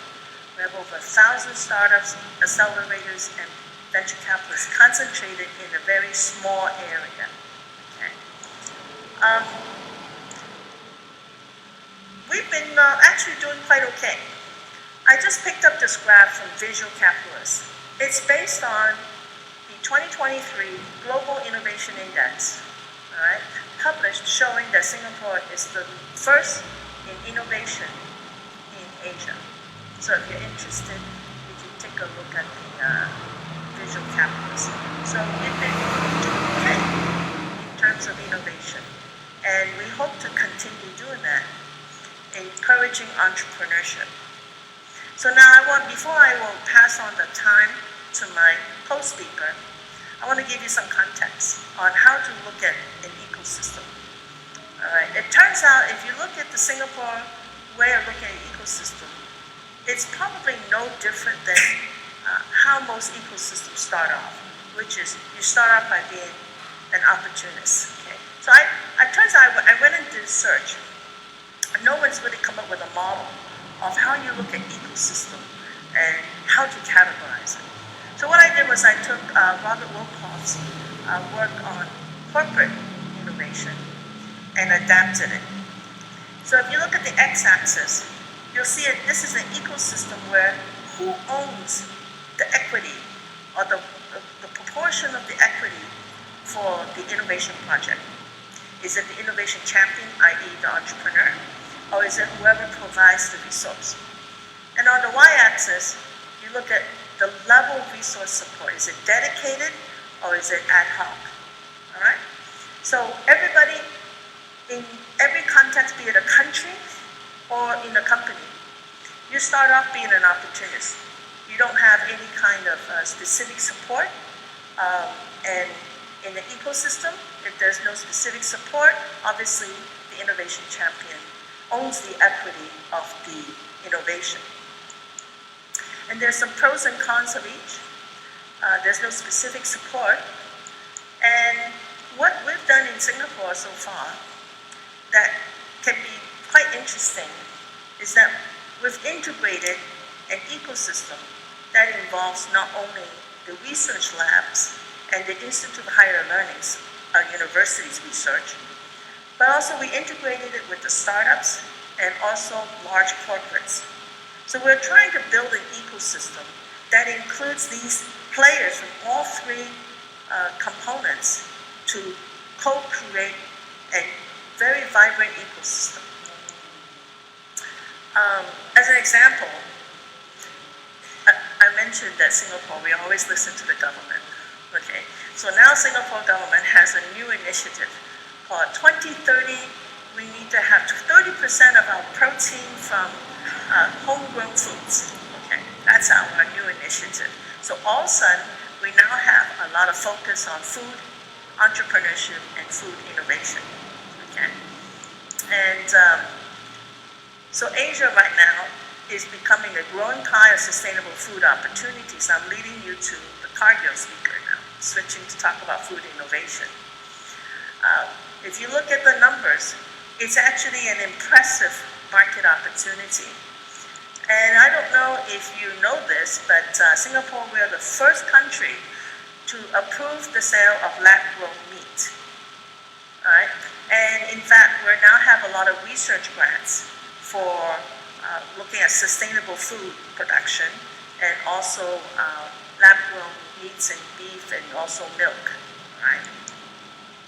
But yet we have a lot of barriers for consumer adoption. So this is not a quick win. This is not an instant success. So we need to support our entrepreneurs, in this case the food entrepreneurs, with a lot of ecosystem level of support. And so now I'm going to go ahead and progress you with what we've been doing in the different levels of support ecosystem. So next up is what we call enabler. An enabler ecosystem support is an organization set up to incubate startups and to support them. Okay, but it's not in the way that actually gets involved into actually doing the work of the entrepreneur. And we have many of these incubators, both by the government, usually started by universities, okay, or sponsored by the government. And so the equity is still owned by the entrepreneur. It's dedicated resources, typically in mentorship, co-working spaces, etc. We also have commercial incubators. They also do not take equity, but they act more like landlords. So in other words, they give you the space, they give you mentorship, but they charge a little money for rent. Okay, so that's probably the second level of innovation ecosystem support that has started in Singapore. And for example, we have an incubator named Innovate 360, which is one that basically offers facilities, venture funding, but will charge you rent for staying there, for being part of the ecosystem. The next level of ecosystem is where we have an advocacy, where we actually provide some not only support, but also market acceleration and likely some funding as well.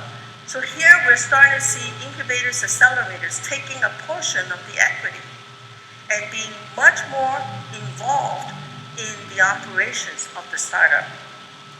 All right, so here's an example. You might have seen this name before called Nurasa.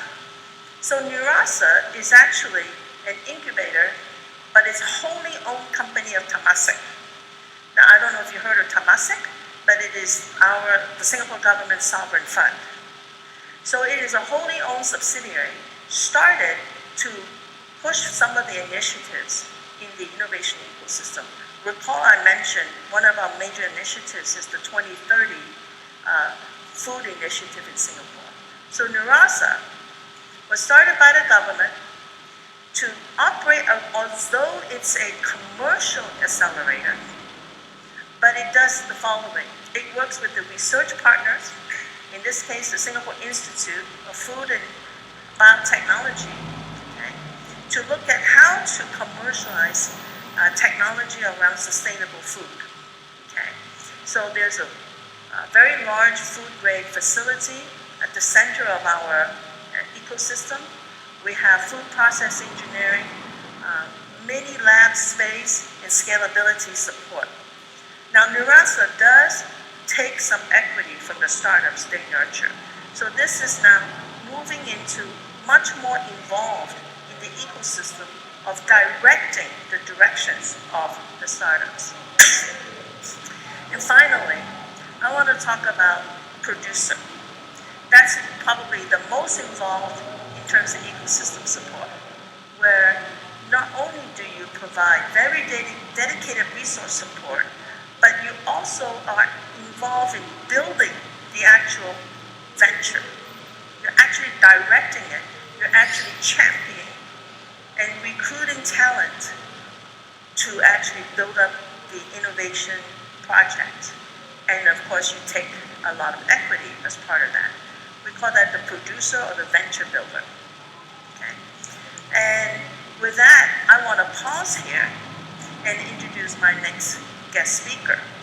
Because one prime example of a producer type of ecosystem support, and this one is commercial, is Cargill. And you probably know Cargill is the largest agriculture company in the world and the largest family-owned enterprise in the world. Okay. They have a very large operation in Singapore. There have been many investments made by Cargill in terms of innovation. And what I'd like to do is introduce my next speaker. She is in charge of the Cargill's Digital Business Studio. It's a startup incubator. I asked her to come here to share with you the sort of success and failure stories within Cargill as part of the whole producer method of ecosystem building. So I'm going to pass the time to Zing. She will talk about Cargill, then I will come back and answer questions, okay? So with that, meet Zing, investor, entrepreneur, builder. Hola, thank you everyone for being here. Thank you, Professor. Before we continue, please note that we have the question and answer open. So if you have some questions for Professor, this is the time to write and we'll help to answer some of those questions later on. A little information about me. I'm Zing from Singapore. That makes it easy to remember. I'm kind of like a startup in progress trying to find my own product market fit. I spent my first 10 years in investments. I was actually leading Southeast Asian investments doing private equity at Temasek, which is the sovereign wealth fund in Singapore. And then I helped to start this Google Temasek report on the then Southeast Asian ecosystem, which was nothing. But we put 10 million in 4 VC funds, and these 4 VC funds went on to raise 80 million each, and suddenly you had $300 million in the ecosystem, and no companies would invest in. And that was actually how the ecosystem started, like what Professor had said. A lot of entrepreneurs, there's not enough in Singapore. We start looking at the region, in Indonesia, in Vietnam, and we started making a lot of investments. Eventually, one of these VCs said, "You don't feel like a investment person, you feel more like a founder. Why don't you come join us?" And so I went from private equity to venture capital. In venture capital, I invested, but I was also building a company. Eventually, I became a full-fledged founder, built a legal tech and agri-tech company, and eventually I moved and exited that company, and Cargill was going to start a digital business studio, and that was actually how I joined Cargill, just slightly under 2 years ago. So I'm very honored and happy here today to share a little bit about the digital journey at Cargill and how the company is doing it. So Cargill, as Professor mentioned, we're one of the largest privately owned company. As of last year, the earnings was about $5 billion, just so you get an impression of it. And over the last 150 years, we've been helping to connect farmers, consumers, and in the next 150 years, we really have this mandate of how do we feed 8 billion people and do it in a way that's sustainable with all of what's happening with climate change, etc. So over here, we mainly have 4 main businesses. We have animal nutrition and protein, food like McDonald's, the quick service restaurants, financial and industrial, as well as agriculture. Mainly in our digital business studio, we focus a lot on food as well as on agriculture as 2 main problem areas that we're trying to solve. And innovation has been a continuous journey, as many of you in corporates know. In the past, a lot of it was typical R&D over the last 150 years. We also have, on the other hand, Cargill Ventures that takes minority stake in growth stage companies beyond Series B and C. And then the Digital Business Studio was something created just about 2-3 years ago to combine two other elements. First, we started out with this thing about EDGE, which is Entrepreneurial Drive Growth Engine. It was an initial incubator. The typical, just like in Xerox, where people stay a long time, at Cargill, people also have a long longevity. And there was this idea that, hey, who is better to solve a customer problem than your own employee who faces the customers for 20 years, right? But your internal employee may know the problem that the people have, but they may not necessarily know what might be a solution. So how can we actually bring in founders to also partner these employees who knows the pain point to co-develop a solution that is relevant for the market? And with this, the Digital Business Studio was born so that it would also take in external founders. So people like myself, I was once external, I don't have food and agriculture background, but they brought me in hoping that I can bring a different way of thinking, to challenge the value propositions and come up with creative business models to make things work. And so that has been what we created in the Digital Business Studio. We invest via a tiered system. We have to go to the investment committee every 4 months, 6 months, and then 1 year with a tiered release of funds at every milestone for us to expand the team and to do more. And at each investment committee level, of course, we have to show proof that, hey, we hit the different milestones to unlock more value, and therefore we need more funds to expand. This studio model, basically, we talked about having industry depth, the team breadth. We have the founders, but we call them digital product leads, such as myself. But we also have like engineers, UI UX developers, designers and developers, all working together. And basically, we de-risk it with that tiered funding model. It's a reliable process because it's like the lean startup methodology that we'll talk about later. And then we try to have an integrated portfolio approach, where instead of one venture going out by yourself, you are hunting as a pack. So when we go out to the market, we try to understand customers' pain points, and we try to develop multi-solutions within our portfolio that can work together. So we're here to disrupt and unsettling patterns. The top 3 reasons why startups fail. Number 1, 38% they run out of cash. Number 2, 35% there is no market need, there's no product market fit. And 20% they got out-competed. Maybe they were too slow or whatever reason, you're not aware of their competitors. So for us, we think that we're built by the industry, for the industry. So we hope to know the industry a little bit better.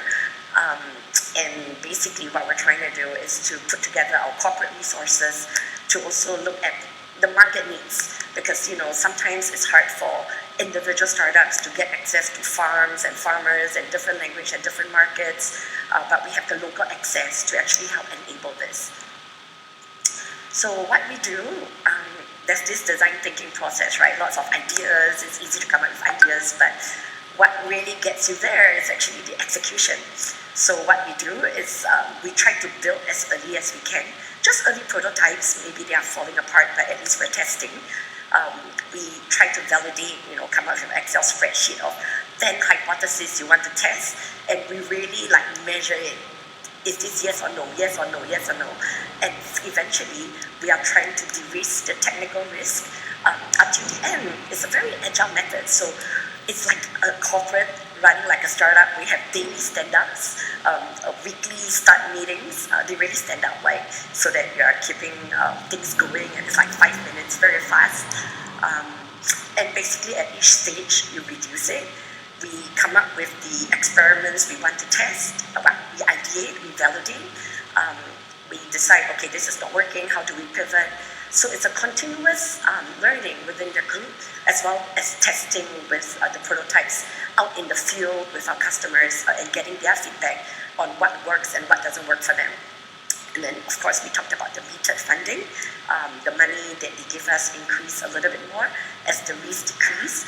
And eventually, the whole idea is to have a spin out in about 2 years out of the Cargill ecosystem out into the market. So this is what we had talked about: define and test and validate our assumptions. And really, can we try to sell before we build? Can we get pre-commitment from the customers who would agree to pay us before we spend a few $1 million developing a solution that they don't want? Um, so I'll give you two examples of what has worked. One of them is Chicken Check, which came about as an internal project where one of the people in our poultry divisions was thinking about problems with regards to managing chickens. We're one of the largest producers of chickens as well. And what we use is an AI engine to detect stress in the chicken sound and abnormalities in the movements of the chickens, the way they walk. So those are all like remote sensors captured, and then basically we're able to get the data, we do the data processing, and then we create like digital dashboards and insights on how the flock is growing. And basically we offer this as a solution to our customers. But additionally, because we are corporate, one of the interesting things to do is, unlike a startup where you need to make money off your digital product, we can actually give this technology for free and make money from the feed, because now they have to buy more feed to feed the chickens that we produce. So that's one way to go. And basically through the app, we're able to reduce the mortality by 33%. We're able to show that we make people money, and we just basically it's really good, and it's a win for the company, it's a win for us, and we have a very close collaboration. So Chicken Check is a case of AI sensors together with data, and how do we make an age-old, raising chicken more advanced, right?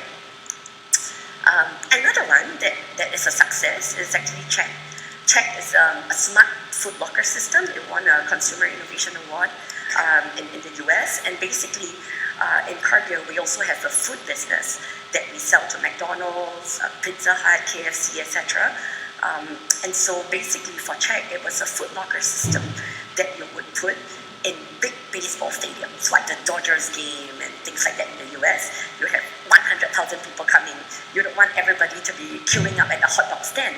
So how can you distribute it and sort of equalize your sales to your different food partners? And when you collect your food, the drink is cold in the cold part of the fridge, and your food is hot in the hot part of it. So you're not getting this hot dog that is cooked 3 hours ago. And you don't have to miss your Coldplay concert because now you're queuing up for your food. So it actually is doing very well.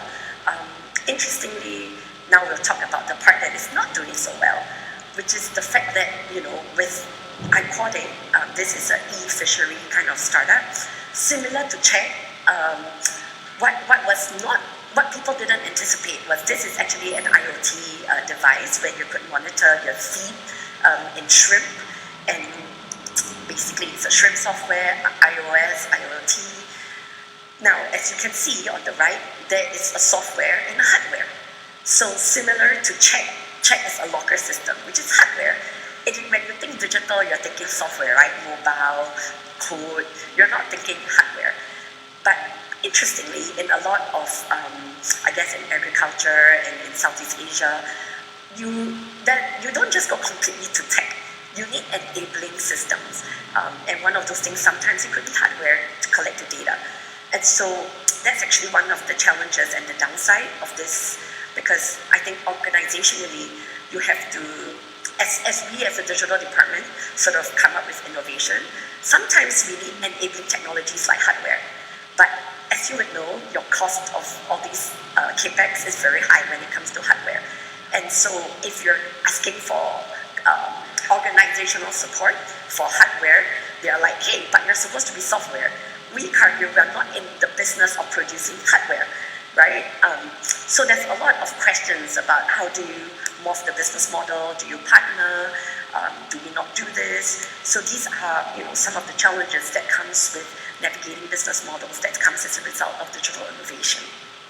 The same thing with Aquatic is happening with Check, where, it's fine building prototypes of lockers, but now if you're not talking about scale, that's a few, double-digit $1 million. How do we get the funds? Which organization is going to support? Because earlier on we mentioned the 4 business lines of Cargill. Nobody is producing lockers, right? So there's all these questions about what do we do in terms of helping the businesses grow. The other challenge, I guess, would be this question about whether cardio should build, invest, buy, or partner. So that this is an evolving question as we try to push the envelope of what to do. So I remember when I first joined, they were telling me, oh, don't worry, you join, you'll be a founder, in 2 years you get spun out, you lead the company as the CEO, you're no longer a cardio employee. It seemed like a really good deal. And then along the way, they told us, the startup ecosystem, a lot of startups are not doing so well in the current climate. There's a lot of chance to acquire these startups. And they were like, hey, maybe you guys could do M&A. And I have a background in M&A. So they were like, why don't you go acquire startups for us? And then I spent 4 months doing this due diligence. We're going to buy the startup. Last minute, there was a management change. We changed the CEO, we changed the Chief Information Digital Officer, and then suddenly all the bricks were pulled. No. We are not an M&A house. We shouldn't be acquiring startups. And then I'm like, hey, but the startup is profitable. We're getting at a fraction of the dollar. It makes total economic sense. Your IRR numbers are awesome. And it shaves us 7 years of development by buying something that's really cheap. And then the message I got was, oh, but we're cardio. This little profit, it doesn't move the needle. So it's more of a hassle for us to buy this and then decide what to do with it by setting up the call center and stuff than for us not to have it. So then I'm like, wow, but you guys just gave me the green light to do this M&A, So basically what I'm sharing is it's always a process, right? When new people come on board, you need time to learn, and to adjust and to find out what is that new organizational fit. Ultimately, the lessons learned, I guess, would be number 1, engage your senior stakeholders early. We never know if they change, but if they change, then get them as soon as possible. Number 2, align with the businesses. I think one of the things that we did in the Digital Business Studio was to create independent businesses that were relevant to the market because we thought we're customer-centric. But I think ultimately you also need to think about how are you relevant to the internal business and the bottom line. So that's the second point, that it's important to also build something where there's synergy with the existing business, because after all, you're just still part of the corporate. I remember having this conversation with a very senior leader, and he was like, his comment to me was actually quite interesting. He said, look, if we are going to build something that's not relevant to cardio, then cardio shouldn't be funding it. You should be asking the cardio family office to make a direct investment. And I'm like, oh yeah, that's true, right? So that's the second point, to have that business fit. Number 3 would be partner versus build. So in our case, we were looking to build and test and prototype, but maybe sometimes it's also easy to look at what is existing and could you have partnerships with them. And startups are young and hungry and they die for a partnership with a big corporate. And so it's good to try to see if we can explore some partnerships with startups before even trying to build them.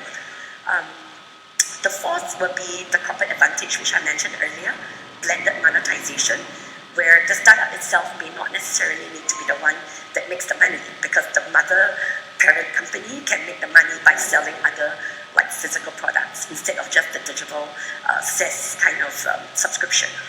And the last one would be patience.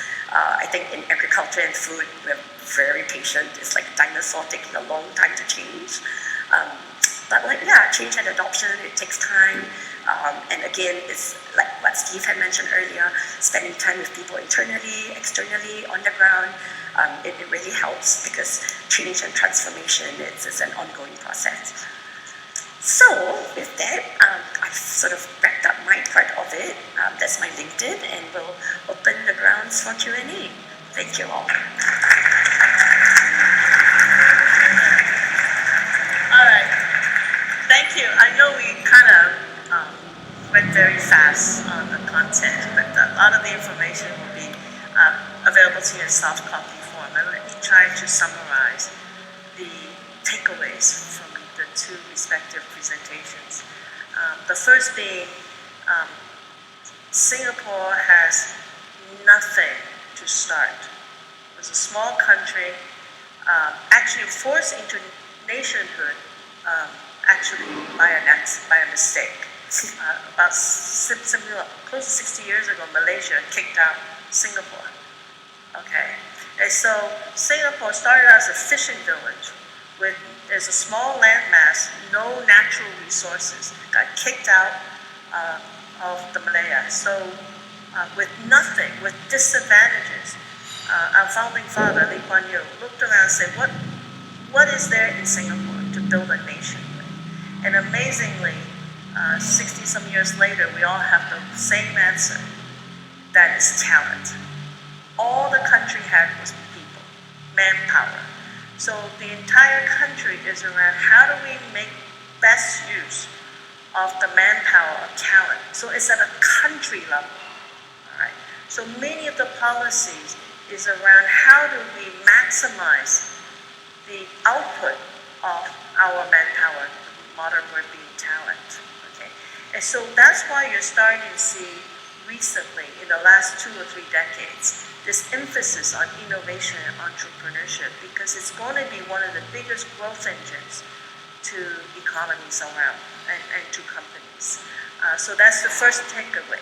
How do you turn your disadvantage into an opportunity? And that's shown in some of the policies and support. Okay. And so the second big takeaway was that we started out by accident, if you will. So there were entrepreneurs who started out because they were unhappy working for multinationals, didn't get advance, so they left and started their own companies, small companies, no government support.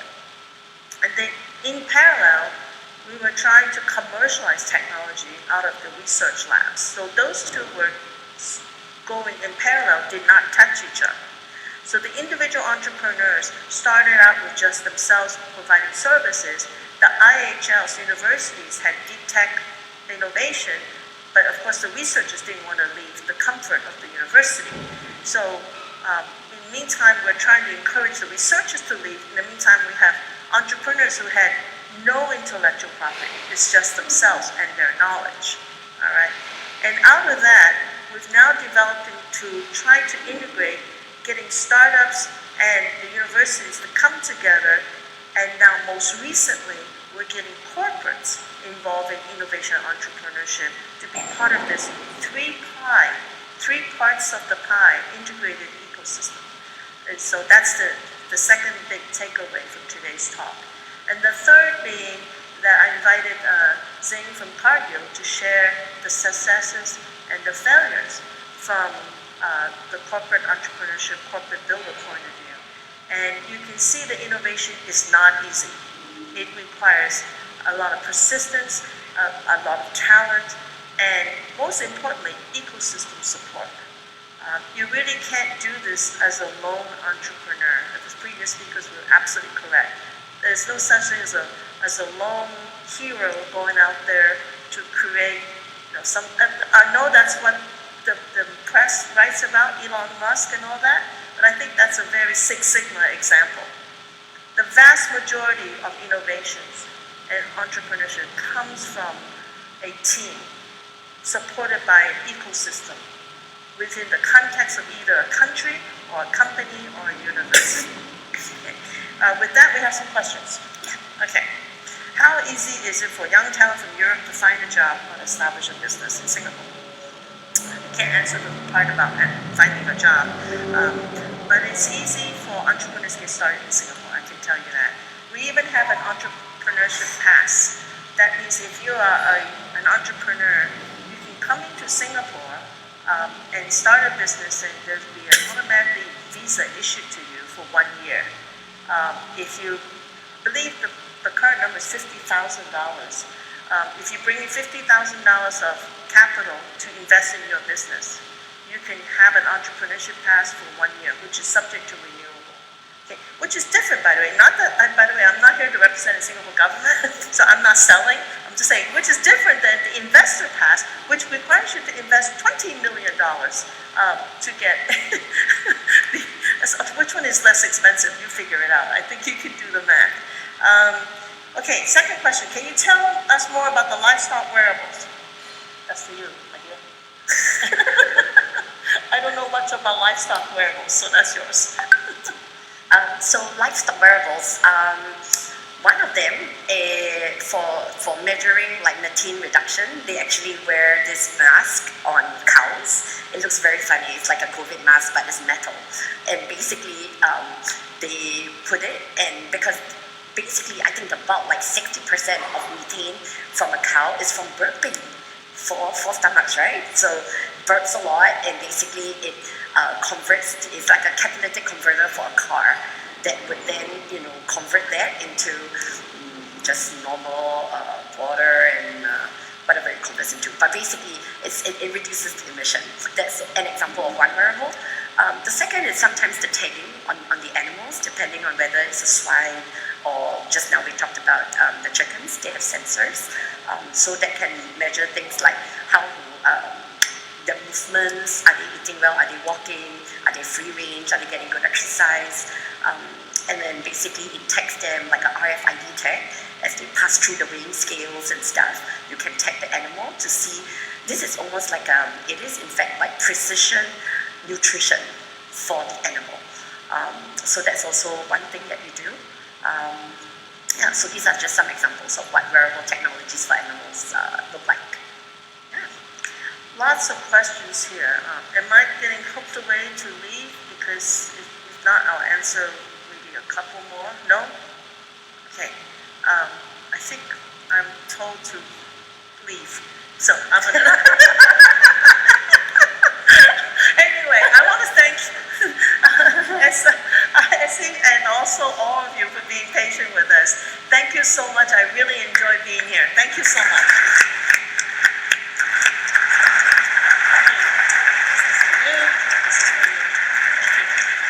Go first.